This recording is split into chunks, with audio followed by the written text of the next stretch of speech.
شروع اللہ کا نام لے کر جو بڑا مہربان نہایت رحم والا ہے۔ السلام علیکم سامعین محترم، امید ہے آپ سب لوگ خیر و عافیت سے ہوں گے۔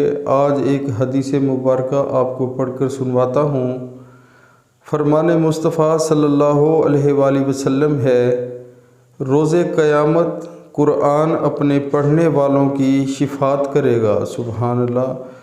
پیارے مسلمانوں، اس حدیث مبارکہ میں جو فرمان ہے حضور پاک کا، صاف بتایا جا رہا ہے کہ قرآن پاک پڑھنے والا جو ہے وہ بہت خوش نصیب ہوگا، اور اس کی جو ہے قیامت والے دن شفاعت ہوگی۔ قرآن پاک جو ہے اس کی شفاعت کرے گا۔ سبحان اللہ، سبحان اللہ۔ تو پیارے مسلمانوں، اب جو بھی بھائی بہن یہ ویڈیو دیکھ رہے ہیں تو ہمیں یہ سوچنا چاہیے، دیکھنا چاہیے کہ ہم دن میں کتنی دفعہ قرآن پاک کو پڑھتے ہیں۔ پیارے مسلمانوں، دنیا کی جو زندگی ہے وہ بالکل تھوڑی ہے، عارضی ہے۔ اس کو جو ہے آپ سب کچھ اس کو نہ سمجھیں، یہ ختم ہو جانی ہے، اور آخرت کی جو ہماری جو لائف ہے وہ ہمیشہ رہے گی، جو یعنی کہ ختم نہیں ہوگی۔ ہم نے ایک دفعہ اس دنیا میں آئے ہیں، مرنا ہے، اس کے بعد ہماری موت نہیں ہے۔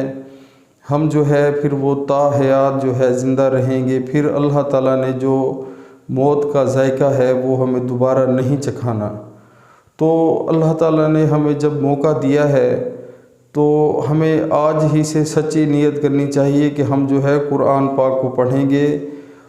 تو بہت ہی افسوس سے کہنا پڑتا ہے کہ بہت سارے ہم مسلمان جو کلمہ گو ہیں، جو آج کل کے ہمارے حالات ہیں، ہم دنیا کے پیچھے پاگل ہو چکے ہیں، اور ہمیں یہ بھی احساس نہیں کہ ہمارا کتنا ٹائم جو ہے وہ ضائع ہو رہا ہے، اور ٹائم تیزی سے گزر رہا ہے، اور ہم جو ہے قرآن پاک کو نہیں پڑھتے، دن میں ایک دفعہ بھی ہاتھ نہیں لگاتے۔ ایسے بہت سارے مسلمان بہن بھائی ہیں۔ تو پیارے مسلمانوں، ذرا لمحہ فکریہ ہے کہ جب اللہ تعالیٰ نے ہمیں اتنی بڑی سہولت دے دی ہے، حضور پاک کا بھی فرمان ہے کہ ہماری شفاعت جو ہے وہ قرآن پاک کرے گا، تو ہم قرآن پاک کو کیوں چھوڑ چکے ہیں؟ ان کو جو ہے سفید کپڑوں میں، سبز کپڑوں میں، غلافوں میں پیک کر کے رکھا ہوا ہے، اور اس کو جو ہے بس ہم سمجھتے ہیں کہ گھر میں برکت کی وجہ سے رکھا ہوا ہے، اور پھر صبح صبح اٹھتے ہیں، اپنی نوکریوں پہ چلے جاتے ہیں۔ ہمیں یہ احساس نہیں ہے کہ ہم نے اس کو پڑھنا بھی ہے، اس میں جو لکھا ہے اس پر عمل بھی کرنا ہے، اللہ کے حکم بھی ماننے ہیں۔